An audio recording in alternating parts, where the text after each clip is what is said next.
The bottom line with EFT is that it's very effective. In my own practice, I've seen, compared to just talk therapy, things move along much more quickly. And the beauty is it's very self-empowering. People get control over their emotions, and they really feel better about themselves. EFT looks really strange. It looks really weird. So suspend disbelief for a moment, and let me show you what EFT is, the actual tapping. What we do first is we pick a problem, and you want the problem to be as specific as possible. You want to pick the problem and name the problem as, I'm worried so-and-so is going to start screaming and sabotaging the whole session. So that would be a specific event that you are worried about. I'm worried that Jane is going to run out of the room, and that's going to sabotage the whole thing. So you pick a specific event. Then you rate. It's called a SUD, a subjective unit of distress. And from 0 to 10. 0 is you're really not worried. You know you're going to handle whatever comes up.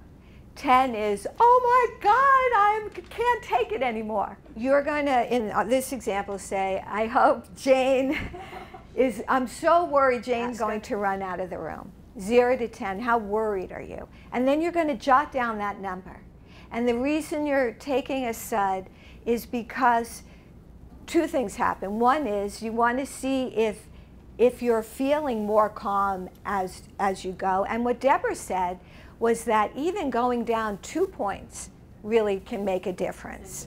And also, a really remarkable thing happens with EFT is that when the problem is gone, when we've rewired our brain, oftentimes we forget how intense we felt.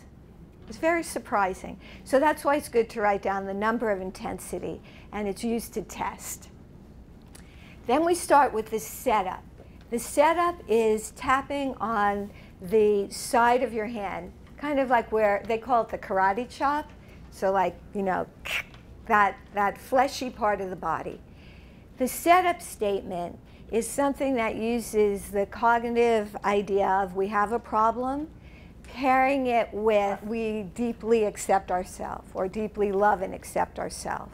So for example, we would say, even though I'm terribly worried, I'm really worried that Jane is going to run out of the room again and sabotage the session, I deeply and completely love and accept myself. And this is good to do it. The way to learn it is to do it if you feel comfortable. We repeat that 3 times. I'm so worried Jane's going to be running out of the room. I deeply and completely love and accept myself. And then you say it a 3rd time. Then you're going to do a reminder phrase. The reminder phrase is keeping yourself focused on the problem. So it could be running out of the room. Top of the head is the next point. So you just use the reminder phrase, running out of the room. Top of the head. I told you it would look weird. It's the craziest thing you can see. But we're tapping on acupuncture meridian points that are sending soothing signals to the amygdala that's going to reduce the cortisol levels and clear out the energy blockage in this electrical field. The next point is right where the eyebrow hairline begins, by the bridge of the nose. And then you would repeat the reminder phrase, worried, running out of the room. Both, one side, both sides, one hand doing the 2 points, any of those work. The next one is on the bone on the side of the eye. So not the temple, but close to the eye. Perfect. And we would repeat again the phrase, worry, running out of the room. The next point is under the eye on that same bone. Perfect. And then you repeat the problem. The next point is under the nose. And you'll repeat, running out of the room. How long do you do it? You just do it this long. I'm showing you the simplest thing that works.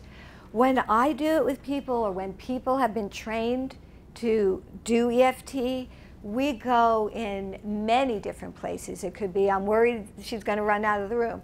I'm worried I'm going to be a failure. I'm worried this whole thing's going to blow up in my face. This reminds me of ABC. So there's a lot of ways to go. The thing that happens with EFT is that the worried running out of the room is one tree in the forest of how is this all going to go.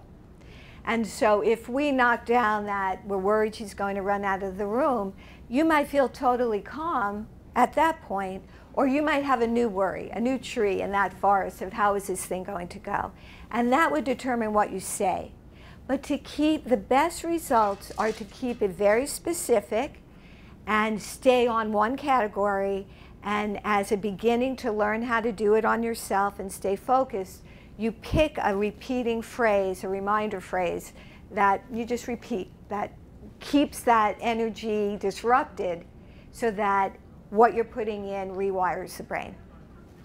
So we were at under the nose. The next one is in the crease under the lip. We call this the chin point.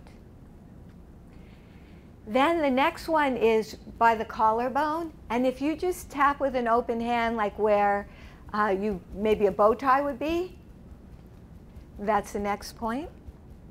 And then the last point is on the seam on the side of your body, about this far down.